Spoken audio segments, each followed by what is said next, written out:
Había quedado pendiente el tema de los paradigmas en Sí, los chicos. sí, exactamente. Ujú, La semana pasada quedó pendiente eso. ujú, Y como una introducción para que quede más claro, es que así como cuando hacemos una rica comida necesitamos varios ingredientes, ujú, para ser un buen alumno también se necesitan varias condiciones. Y ajá, en general pensamos que una condición es estudiar y, claro, fundamentalmente estudiar. Ahora, hay muchas otras condiciones de las cuales no somos conscientes y que limitan mucho a los alumnos.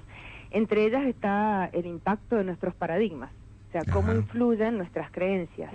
ujú, Un paradigma significa una creencia, una interpretación que yo hago de la realidad. Y según la interpretación que yo haga, va a ser la actitud que yo tenga y la conducta. ujú, Entonces, cuando un alumno tiene un bajo rendimiento y no estudia, por ejemplo, le cuesta mucho sentarse a estudiar, no cumple con el horario que se propone, no es solamente un tema de voluntad, sino además de analizar qué hay en mí que no quiere estudiar. ajá. A ver, no es solamente cómo yo interpreto la realidad, sino también preconceptos que están dentro de mí. Exactamente, porque Ujú, ahí es cuando es importante analizar qué significa estudiar para el estudiante, si es para aprender, si es para ser alguien, o si ujú, es, depende qué es lo que lo mueva y qué significa estudiar para él, cómo va a ser su conducta. claro. También qué significan o qué interpreta de que son los profesores, un examen, qué significa crecer, qué significa una carrera, tener una carrera. Todo eso depende de cuáles sean sus creencias, van a ser sus comportamientos. A ver si entiendo.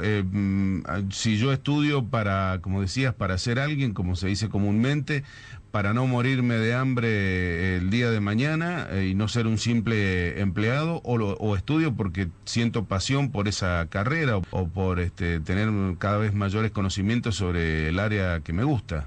Claro, si el estudio es porque sé que con esto voy a aprender, puedo desarrollar mis capacidades, además voy a trabajar en algo que me gusta, no es lo mismo estudiar porque mis padres quieren que estudie esa carrera, sentirme Ujú, presionado para ser alguien porque no soy.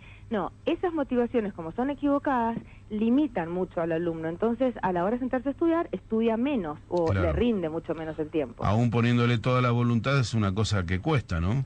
Sí, Claro. exactamente. Y para explicar un poquito mejor esto, me acuerdo una vez que trabajé con una chica, que esto es un caso extremo, ¿no? Pero para que quede bien claro, ella Ujú, estudiaba profesorado de inglés y le enseñé a estudiar y empezó a avanzar en que estudiaba un poco más, pero lo que le pasaba es que igual le seguía yendo mal. Entonces ujú. analizamos más profundamente qué es lo que había en ella, qué es lo que interpretaba de qué significaba estudiar para ella, y ahí me cuenta que su mamá estaba enferma y su mamá le decía, ¿cuándo te vas a recibir así me puedo morir tranquila?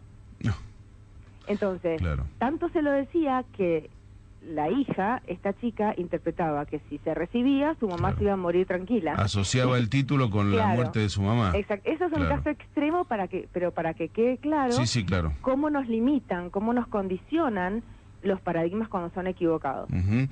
A ver, eso es algo que subyace, digo, sin que el estudiante sea consciente de semejante cosa, me imagino, ¿no? Sí, en general el estudiante no es consciente.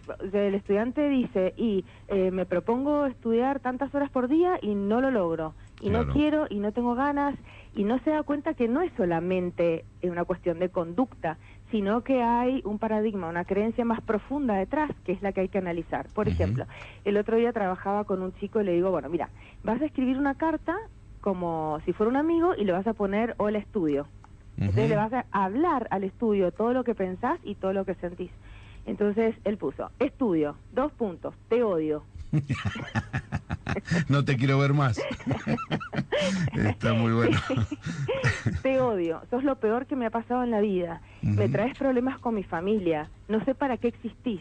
Bueno, entonces yo le dije, si el estudio fuera un amigo, ¿a vos te parece que a tu amigo le gustaría estar con vos, con todo esto que pensás de él? claro, claro, Entonces, analizándolo, él solo se reía. Es más, le costaba terminar de leer la carta de la gracia que le causaba, claro, porque fue tan evidente que todas estas creencias que tenía con respecto al estudio hacían que no se sentara a estudiar. claro, claro, claro, claro. Entonces, cuando empezamos a interpretar cómo se hace esto en cualquier orden de la vida, ¿no? Yo Ujú, recomiendo a cualquier persona adulta que estemos pasando por algún problema, lo más importante es analizar ¿qué interpreto de esta realidad? Porque eso es lo que causa mi emoción. Si me enojo, ese enojo no viene de ningún lado, viene de la interpretación que yo hago de alguna realidad. Entonces, con el alumno lo que hacemos es analizar todas estas creencias que tienen, si están equivocadas, cambiarlas, porque al cambiar la forma de ver el estudio, cambia la realidad y el alumno se sienta a estudiar y avanza y le va mejor.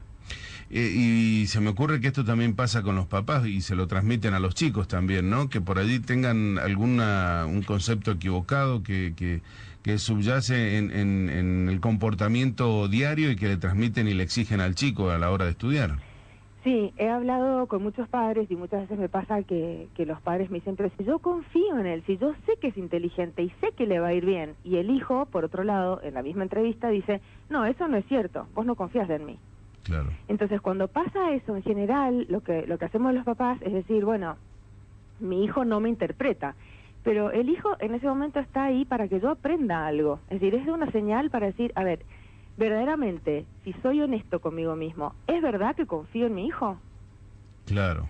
Entonces, claro. Al hacer ese cuestionamiento, al darme cuenta, decir, bueno, no, tengo miedo por el futuro, qué le va a pasar, si va a poder mantenerse, si va a poder ser responsable, sí, tengo miedo. Al hacerme consciente de eso, al hacerlo consciente, puedo empezar a ver todo lo positivo de mi hijo. Y acá también a los padres les recomiendo que hagan una lista de todo lo positivo del hijo, todas las características positivas, y que empiecen a verlo de esa manera, porque si empiezan a sentir y a pensar que el hijo tiene todas esas características positivas, eso es lo que le va a transmitir y va a despertar que el hijo responda de esa manera. Claro. Claro, y hasta se pueden llegar a sorprender los papás, ¿no? Se pueden llegar a sorprender, porque lo que también yo veo mucho en los chicos es que les cuesta expresar lo que les pasa y quieren avanzar. En general los chicos quieren estudiar, quieren que les vaya bien, y solamente necesitan descubrir sus paradigmas equivocados, claro. y bueno, y tener hábitos. Y esto que decías, digo, nos queda poco tiempo, pero esto que decías del papá que decía confiar en su hijo, pero no lo demostraba, tiene que ver con las teorías internas y lo que uno tiene dentro y lo que realmente expresa, que no siempre se condicen, ¿no? Digo, sí. Uno se engaña por allí inconscientemente. Sí, tal cual. Acá lo importante es saber que siempre logro lo que quiero. Lo que pasa es que muchas veces no soy consciente de lo que quiero. Y acá viene una forma de explicar este tema, Peter Senge, que lo explica hablando de la teoría expuesta y la teoría en uso. La teoría expuesta es lo que yo digo que quiero, que lo expreso, por eso dice expuesta. Y la teoría en uso es la que verdaderamente estoy utilizando en la vida. Entonces, por ejemplo, un alumno puede decir, quiero rendir una materia, lo expone, dice que sí, pero su teoría en uso sea que como todos esperan que yo sea un excelente alumno, no quiero desilusionar a nadie, quiero dar un examen brillante, lo que quiere verdaderamente es dar un examen brillante, no avanzar en la facultad. Entonces, tenemos que ver qué quiero verdaderamente, porque lo que finalmente logramos es lo que queremos más profundamente y es la teoría que estamos usando. Pasa también con el que es buen alumno y lo fue a lo mejor en la secundaria y quiere estar al mismo nivel en la universidad y por temor a no lograrlo, por allí abandona, ¿no? O deja de estudiar o no estudia lo suficiente. Sí, también puede decir, tal cual, puede decir, su teoría expuesta es, quiero avanzar en la facultad, y su teoría en uso es, tengo pánico a fracasar. Entonces lo que hacen es demorar lo más posible recibirse para no estar expuestos a fracasar. También tiene que ver con cumplir las expectativas que los demás tienen para conmigo. Sí, muchas veces los chicos estudian poco, no necesariamente por vagancia, sino por miedo a desilusionar a sus padres, por miedo a fracasar en su trabajo en general. Y por eso, y como recomendación, yo les propongo que ante cualquier problema que tengamos, analicemos bien qué es lo que yo pienso con respecto a eso, cuál es mi paradigma, y ser muy honesto, porque cuando algo me duele en la vida, es lo mismo que el dolor físico, como hemos dicho. Si algo me duele en el cuerpo, sé que tengo que ir a un doctor o a un médico para que me ayude a estar bien, por ejemplo. Lo mismo pasa con el tema de la vida en general. Cuando algo me está doliendo, cuando estoy sufriendo por algo, tengo que revisar cuáles son mis paradigmas. Y también, por último, que tengamos mucho cuidado con nuestros pensamientos, porque todo pensamiento y toda emoción es una creación. O sea que todo lo que yo voy pensando y sintiendo a la larga se va creando. Claro, claro, se cristaliza en la realidad. Se cristaliza en la realidad porque me lleva a actuar y eso va marcando mi destino. Perfecto.